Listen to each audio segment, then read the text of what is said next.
Hello, friends, fiends, and fellow UBTubers, and welcome to episode 676 of the Daily Comic and Collectible. Today, the collectible of the day is the Hasbro Toys, Marvel Comics, Marvel Legends 60 Years, Jim Lee X-Men, Jubilee action figure. Jubilee pops gum and tries to keep her cool after she's whisked away to the far reaches of outer space. Her mutant fireworks help bring light to a mystery surrounding Professor X. Bring the excitement and wonder of the Marvel Universe to your collection with X-Men action figures from the Hasbro Marvel Legends series. This collectible 6-inch scale action figure set is detailed to look like the Marvel's Forge, Storm, and Jubilee characters that appeared on the cover of Uncanny X-Men, issue number 275. For today's collectible, I'm featuring Jubilee. Jubilee features premium detail and multiple points of articulation. The Jubilee action figure includes one pair of interchangeable hands, 2 head sculpts, and one with her blowing up bubblegum bubble, 2 mutant firework accessories, and her trademark sunglasses. Jubilee is inspired directly from her look in the Marvel X-Men comics, and collectors can display these fully articulated 6-inch action figures featuring posable heads, arms, and legs, as well as premium hand-painted deco in their Marvel collection.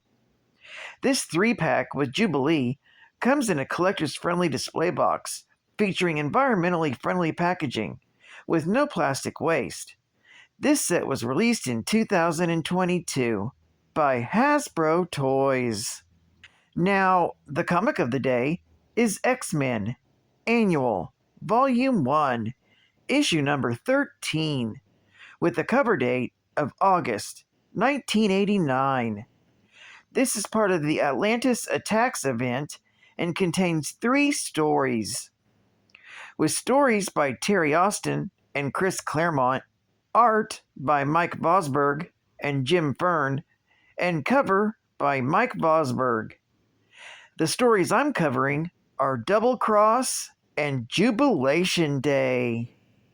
Atlantis Attacks Part 3, Double Cross, opens with Wolverine, who wakes up to the Serpent Society mercenary Diamondback in Dazzler's body in his bedroom.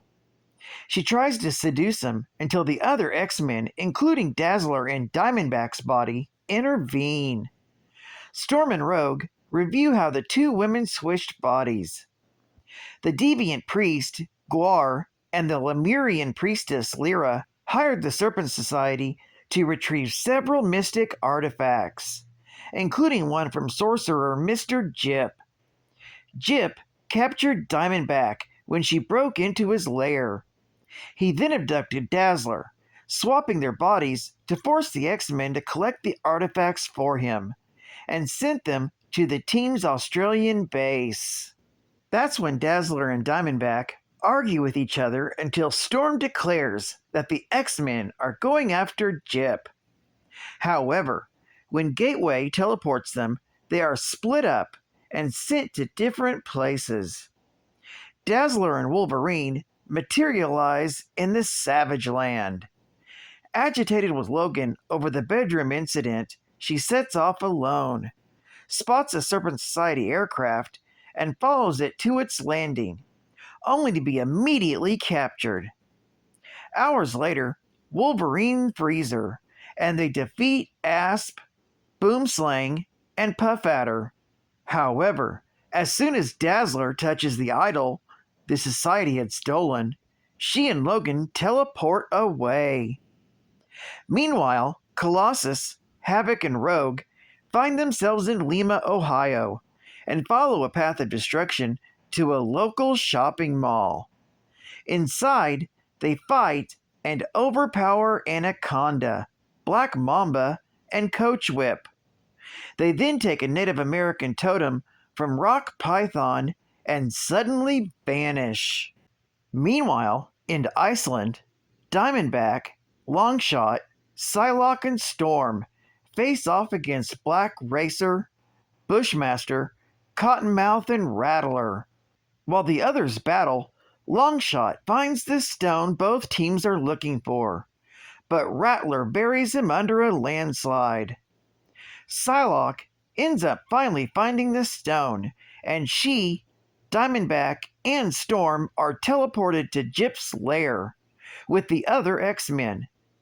Having acquired the artifacts, Gyp restores Dazzler and Diamondback to their proper bodies, and once Wolverine threatens them, he teleports Longshot out from under the landslide to the lair.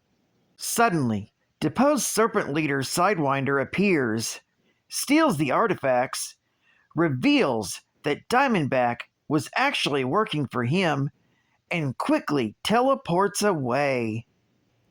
Irritated, Gyp teleports the X-Men home, while Sidewinder and Diamondback sell the artifacts to Gwar and Lyra.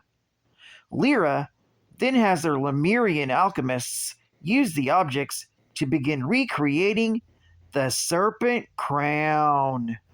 This story is continued in The Amazing Spider-Man Annual, Volume 1, Issue number 23. The second story, a short story, Jubilation Day, takes place right after the X-Men, Volume 1, Issue number 244, after a few of the X-Men save Jubilee at the Beverly Hills Mall. If you'd like to learn more about issue number 244, the link to that story is in the description below. The story opens seconds after the ladies of the X-Men return home through Gateway's portal. Jubilee emerges as well, staying hidden. Gateway then welcomes her, speaking for the first time ever in comics. But he scares her, and she freaks out, sending fireworks everywhere. Afraid that she may have been spotted, she quickly runs and hides. As the night starts to grow cold, Gateway finds her and leads her to a secret cave. She crawls inside and finds the Reaver's hidden treasure hoard. In the days that follow, she steals food, clothes, and small items from the X-Men. One day, she watches them play baseball and debates whether to introduce herself or not. She ends up returning to her underground hideout and begins to think about her late parents. It's not long before she begins trying on pieces of clothing that she had stolen from the X-Men, looking for a style and look that would suit her as a superhero. However, all that she can find that really fits her style is a pair of ruby red sunglasses. Later, after bathing in the underground lake, she's suddenly attacked by one of the Reaver's cyborg guard dogs, there to protect the Reaver's hoard. It ends up chasing her and injuring her pretty bad. In fact, it's the first time anyone has ever hurt her like this. She begins to cry, thinking about how she's about to die, just like her parents. However, when the cyborg dog attacks Jubilee to finally kill her, Jubilee manages to summon the courage and use her powers in a way other than for entertainment. She used them for self-defense. Her powers surged stronger than ever before, and she managed to completely incinerate the cyborg dog with her mutant powers. Surprised at the strength and power she has shown in a life and death moment, Jubilee's confidence is finally bolstered.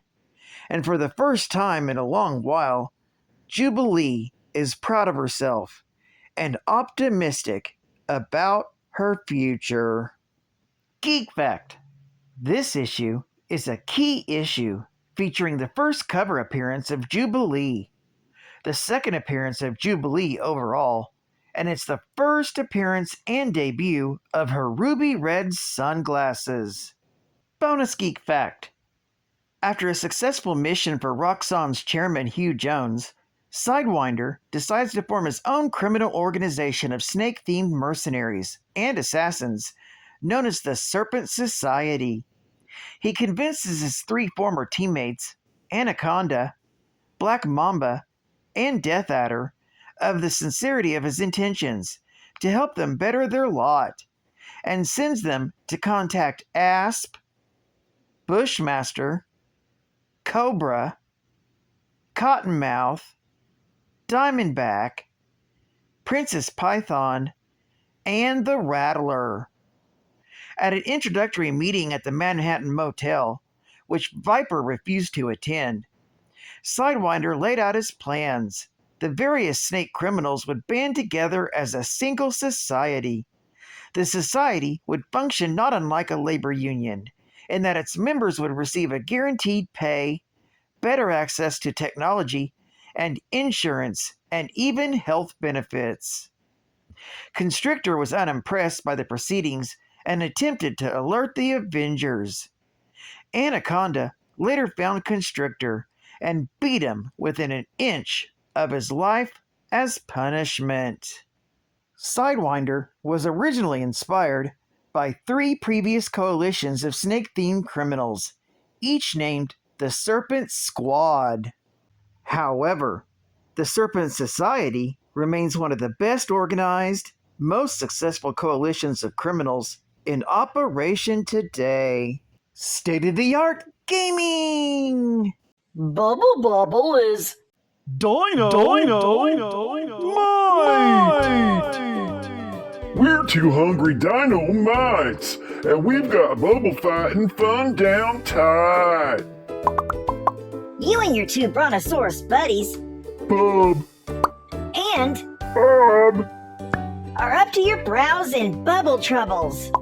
You've got to battle battalions of bullies by blowing and bursting billions of bubbles. It's a fast-paced bubble banquet through 100 screens of slap-happy suds. Got an appetite for fun? Then get blowing! Bubble Bobble is totally addictive action. You'll want to play over and over and over again. Bubble Bobble has been Europe's #1 game for over 3 months. You'll scramble through hundreds of screens of laughs as your brontosaurus buddies blow you away with endless action. If you're looking for fun, these dudes are the ones. Bubble Bobble, only from Tato. Bubble Bobble, Freddy Krueger approved. And final geek fact. The daughter of 2 prosperous Hong Kong immigrants, Jubilee Lee, was born and raised in Beverly Hills, California, and lived a charmed life. Jubilee attended an exclusive Beverly Hills school, where she discovered her great talent for gymnastics. Jubilee first discovered her mutant power to generate blinding and explosive energy fireworks while running away from mall security. The stress of running away from the security guards caused Jubilee to emit a large light energy blast while in a back alley. This completely disoriented the men and allowed the frightened young girl to escape. Her life changed completely in one night when her parents were killed in a mysterious car accident, leaving Jubilee with no one to turn to. Jubilee was then sent to an orphanage, but ran away and hid in the Hollywood shopping mall. Frustrated from the young girl's rebellious nature and powerful light shows, the mall security hired mutant hunters, known as the M Squad, to capture her.